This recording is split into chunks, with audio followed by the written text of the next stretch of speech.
नमस्कार दोस्तों अगर आपने रेलवे का कोई भी एग्जाम दिया है, चाहे वो आपका जेई का एग्जाम है, चाहे टेक्नीशियन का एग्जाम है, आरपीएफ का एग्जाम है, लोको पायलट का एग्जाम है, एएलपी का एग्जाम है, कोई भी एग्जाम दिया है, तो नोटिस आप लोगों के लिए काफी जरूरी है।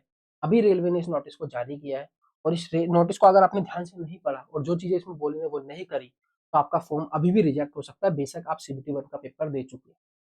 तो इस फॉर्म को अच्छे से पढ़ देख लेना, इसको अच्छे से पढ़ लेना, लेकिन ये कुछ स्पेसिफिक कैटेगरी के लिए है। जो बिहार के लोग एससी हैं, उन लोगों के लिए इंपॉर्टेंट नोटिस। बाकी लोग चाहे तो इस वीडियो को छोड़ के जा सकते हैं, लेकिन उससे पहले जान लेना कि टेक्स्ट बुक की ग्रैंड फिनाले सेल चल रही है, जो 28 से 31 तारीख तक चलेगी, 4 दिन, जिसके अंदर आपको हर घंटे प्राइज जीतने का मौका मिलेगा। इसके अंदर आपको 699 वाला पास प्रो सिर्फ और सिर्फ 307 रुपए का मिल जाएगा। इतनी अच्छी डील है। ऊपर से सोने पे सुहागा हो जाएगा, अगर आप यूएनपी कोड लगा दोगे 12% और ऑफ मिल जाएगा। इससे अच्छा ऑफर आपको नहीं मिलेगा। तो अगर अभी तक टेक्स्ट बुक का सब्सक्रिप्शन नहीं ले रखा है, जाकर परचेस कर लो। टेक्स्ट बुक पास प्रो लेने के फायदे क्या है कि आपको प्रीवियस ईयर पेपर जो है वो भी सीबीटी फॉर्म में मिल जाएंगे। आप अपनी तैयारी को और अच्छा कर सकते हो। तो बिना टेस्ट के अगर आप तैयारी कर रहे हो तो आप बहुत बड़ी बेवकूफी कर रहे हो। टेक्स्ट बुक का सब्सक्रिप्शन लेने का ये फायदा है कि आपको टेस्ट जो है हर एग्जाम के मिल जाएंगे। एक पास से आपको 1 साल का सब्सक्रिप्शन मिलेगा और उस 1 साल के अंदर आप सारे टेस्ट जो है एक्सेस कर सकते हैं, चाहे वो एसएससी के हैं, चाहे रेलवे के हैं, चाहे किसी और एग्जाम के हैं। तो अभी जाकर टेक्स्ट बुक का सब्सक्रिप्शन ले लो अगर नहीं है, और अपनी तैयारी को और अच्छा करो, टेस्ट दो, अपने आप को एनालाइज करते रहो कहाँ पर आप स्टैंड करते हो कंपटीशन के अंदर। ठीक है। अब बाकी लोग जो एससी और बिहार से नहीं बिलोंग करते हैं, वो वीडियो को छोड़ के जा सकते हैं, बाकी लोग जुड़े रहे। ठीक है। नोटिस क्या कह रहा है? नोटिस की पहली लाइन ध्यान से पढ़ोगे आप तो इसके अंदर लिखा हुआ है कि अगर आप कुछ स्पेसिफिक कास्ट से बिलोंग करते हैं, कुछ स्पेसिफिक कास्ट, कौन सी स्पेसिफिक कास्ट है बताऊंगा अभी। कुछ स्पेसिफिक कास्ट से बिलोंग करते हैं और आपका एप्लीकेशन, आपने एग्जाम दिया है, आपका एप्लीकेशन फॉर्म एक्सेप्ट हुआ था, तो आपको अपना नया कम्युनिटी कास्ट सर्टिफिकेट भेजना है। किन लोगों को? जिन्होंने अपने एप्लीकेशन फॉर्म में एससी मेंशन करा है।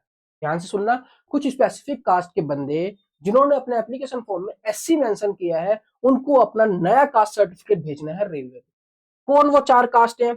वो 4 कास्ट यहाँ पर दी हुई है इन्होंने, जो स्पेसिफिक कास्ट है बिहार की।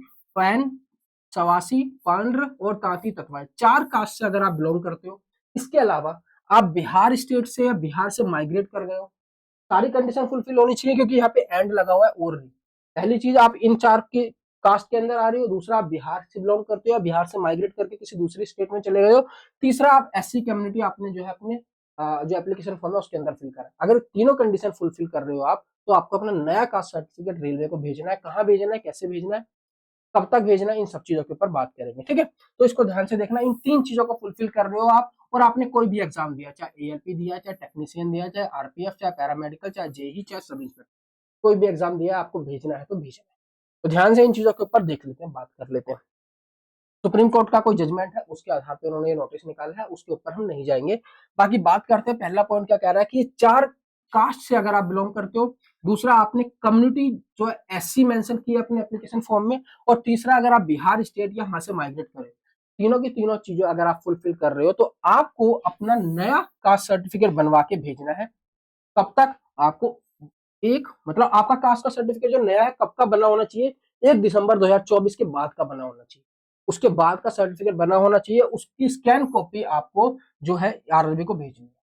दूसरा, स्कैन कॉपी आपकी पीडीएफ फॉर्मेट में होनी चाहिए। ठीक है। और कहां पर भेजनी है? जो इन्होंने ईमेल आईडीज दी है उसके ऊपर बात करेंगे अभी, वहां पर आपको भेजनी है।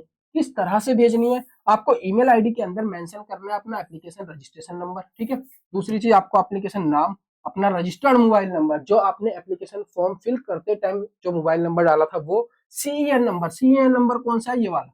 मान लो आपने एएलपी का एग्जाम दिया तो आपका सीईएन नंबर है सीईएन 012024। आपने आरपीएफ का एग्जाम दिया है तो इसका सीईएन है 01 सीईएन 012024।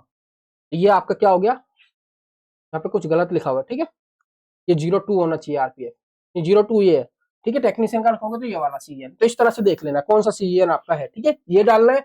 आपकी पुरानी कम्युनिटी कास्ट कौन सी थी और रिवाइज्ड कास्ट कम्युनिटी आपकी कौन सी है वो डालना है, और अपना सर्टिफिकेट उसके अंदर मेंशन करना है। ठीक है। कहाँ भेजना है?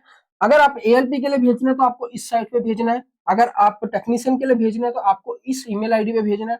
एसआई के लिए इस ईमेल आईडी पे भेजना है। जेई के लिए इस ईमेल आईडी पे भेजना है, और पैरामेडिकल के लिए इस ईमेल आईडी पे भेजना है। ये पूरी की पूरी पीडीएफ डाल दूंगा अपने टेलीग्राम चैनल पे, जाके अभी पढ़ लेना, अच्छे से पढ़ना जरूर इसको, किसी भी आरआरबी की साइट पे भी आपको एक पीडीएफ मिल जाएगी। क्लियर हुआ? सारी चीजें होगी। कब तक भेजना है आपको? 10 फरवरी 2025 से पहले इस कास्ट सर्टिफिकेट को आपको भेजना है। क्लियर हुआ? और बाकी चीजें अगर मैं इसके अंदर दिखाऊं, नीचे करते हैं अगर हम इसको, और ठीक है, आपको कब तक भेजना है? 10 फरवरी 2025 तक भेजना है। All the candidates who have submitted latest caste certificate will be consider for further stage of request पर कास्ट करना। जो भी लोग इस कास्ट सर्टिफिकेट को भेजेंगे उनकी रिवाइज कास्ट के अकॉर्डिंग उनको फर्दर स्टेजेस के लिए शॉर्टलिस्ट किया जाएगा। अब लास्ट पॉइंट भी काफी इंपॉर्टेंट है। अगर आप नहीं भेज पाते हैं, नहीं भेज पाए तो क्या होगा? अगर आपने इस डेट तक इस कास्ट सर्टिफिकेट को नहीं भेजा तो इसको ध्यान से पढ़ लेना, इस पॉइंट को क्या लिखा है इसके अंदर, मैं बता रहा हूँ आपको। अगर आपने नहीं भेजा है कास्ट सर्टिफिकेट इस तारीख तक, तो क्या होगा कि डीवी के टाइम पे अगर आप फर्दर स्टेजेस के लिए शॉर्टलिस्ट होते हैं तो आपको एससी कैटेगरी के बेस पर ही शॉर्टलिस्ट किया जाएगा। लेकिन डीवी के टाइम पे आपको अपना नया सर्टिफिकेट और पुराना सर्टिफिकेट, नया सर्टिफिकेट आपका होगा जो 1 दिसंबर 2024 के बाद का बना होगा, और पुराना सर्टिफिकेट होगा आपका जो एप्लीकेशन एंड होने से पहले का आपका बना होगा। कभी कभी वो दोनों आपको सर्टिफिकेट लेके जाने हैं, वो डीवी के टाइम पे उनको वेरीफाई करेंगे। अगर उनको कोई उसके अंदर दिक्कत लगती है, अगर नहीं लगी तो फिर तो ठीक है, आप एससी कैटेगरी में अपना सिलेक्शन ले लोगे। लेकिन अगर कोई दिक्कत लगती है तो वो आपको जनरल में कंसिडर करेंगे, आपको रिजेक्ट नहीं करेंगे, अनरिजर्व कैटेगरी में आप कंसिडर करेंगे। और किसी भी स्टेज पे अगर आपने एससी का फायदा लिया होगा तो उस फायदे को हटाकर फिर देखेंगे आप अनरिजर्व में चीजों को क्लियर करके वहां तक पहुंच रहे हैं या नहीं। क्लियर हुआ? तो घबराना नहीं है, भेज देना इस चीज को। अगर आपका बन गया है, नहीं बना है तो बनवा लो और उसको भेज देना। नहीं भी भेजोगे तो कोई दिक्कत नहीं होगी। तो इस नोटिस के अंदर मेनली यही लिखा हुआ था। ये पूरा नोटिस मैंने जो है शेयर कर दिया है आप लोगों के साथ। टेलीग्राम चैनल पर जाकर एक बार पढ़ लो इसको अच्छे से। कोई गलती मत करना, कोई दिक्कत आती है तो मुझसे पूछ लेना, maths by Ravi sir Instagram ID पे। ठीक है? बाकी इसी तरह से मेरे साथ जुड़े रहना। वीडियो अच्छी लगी तो वीडियो को लाइक करना, चैनल को सब्सक्राइब करना। मिलता हूँ आपसे अगली वीडियो में। धन्यवाद।